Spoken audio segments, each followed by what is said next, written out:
Je pensais qu'est-ce que prêcher la nuit de prière. Le Seigneur m'a inspiré ce vendredi-là. Voilà pourquoi je veux te parler avec toi. Mais c'est bientôt, je n'ai jamais donné le thème. Je te donne le thème ce matin. Domine le trouble. Domine le trouble. Oui, mais trouble, non? L'action par laquelle on inquiète quelqu'un dans la jouissance et dans sa prospérité. Donc quelque chose qui vient t'inquiéter, qui vient enlever en toi la joie, qui vient enlever en toi l'assurance, qui vient enlever en toi, c'est-à-dire que la satisfaction, c'est ça qui vient troubler. Oh, donne ma bonne amène ce matin. Oh, tu es troublé. Quand j'envoie vos visages, vous êtes troublés. Chacun est troublé selon sa situation. Amen. Tu es troublé parce que tu as un problème. Tu es troublé parce que tu manques quelque chose. Oh, donne-moi encore un bon amen. Amen. Qu'est-ce que dit Jean 14, 1? Frère, lève le frère à lire. Jean 14, verset 1. Que votre cœur soit pas troublé. Hein? Vous croyez en Dieu et croyez aussi en moi. Est-ce qu'on parle pas de la version, on dit ceci. Dans ma version, on dit que ton cœur ne se trouble point. Croyez en Dieu et croyez en moi. Pourquoi le Seigneur Jésus-Christ s'adresse-t-il à des gens par cette parole? Parce que lui qui sonde les cœurs et les reins a remarqué que dans nos cœurs, nous sommes troublés. Le trouble, c'est l'action de la peur. Tu as peur seulement. Alléluia. Amen. Tu as peur de ne pas accomplir ce que tu as envisagé.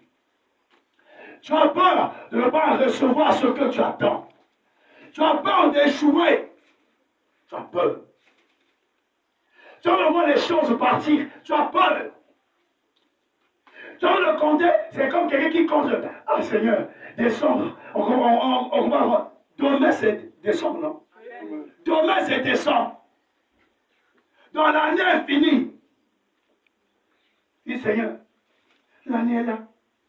Il reste quelques jours. Moi qui espérais, Seigneur, est-ce que je vais avoir, est-ce que, tu as peur. Et cette peur a troublé ta vie.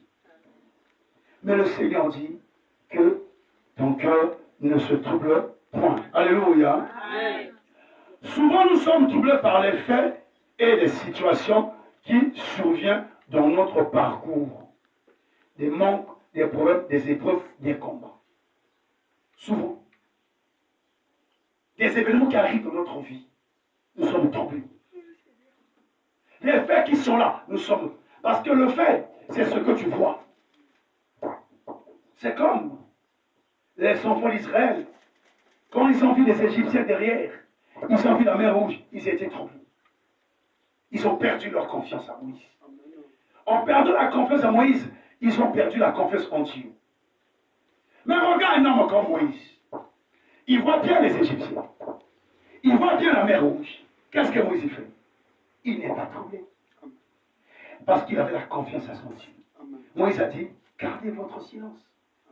Et regardez votre délivrance. Mais Moïse savait que même si à la mer rouge, Dieu va faire quelque chose. Parce que la sortie du peuple d'Israël ne dépendait pas de Moïse. Et je parle bien ce matin. Amen. La sortie de l'Égypte n'était pas la force de Moïse, c'était Dieu. Donc même s'il y a un obstacle, Dieu va créer une situation, une solution. Dites-moi, hier, il n'y a pas eu les gens qui sont morts? Il n'y a pas eu les gens qui sont allés à l'hôpital? Alléluia. Amen. Il n'y a pas eu les gens qui ne sont pas réveillés ce matin? Mais qu'est-ce que tu fais pour te réveiller ce matin? C'est parce que Paul dit, dormir et se réveiller, ce n'est pas de l'habitude. C'est une grâce que Dieu donne. Et comme il fait grâce aux bons et aux méchants, tout le monde se réveille. Mais si Dieu t'a fait grâce, et tu crois qu'il t'a fait grâce de te réveiller ce matin, même si tu n'as pas 100 francs, pourquoi t'oublies-tu? C'est ça la question.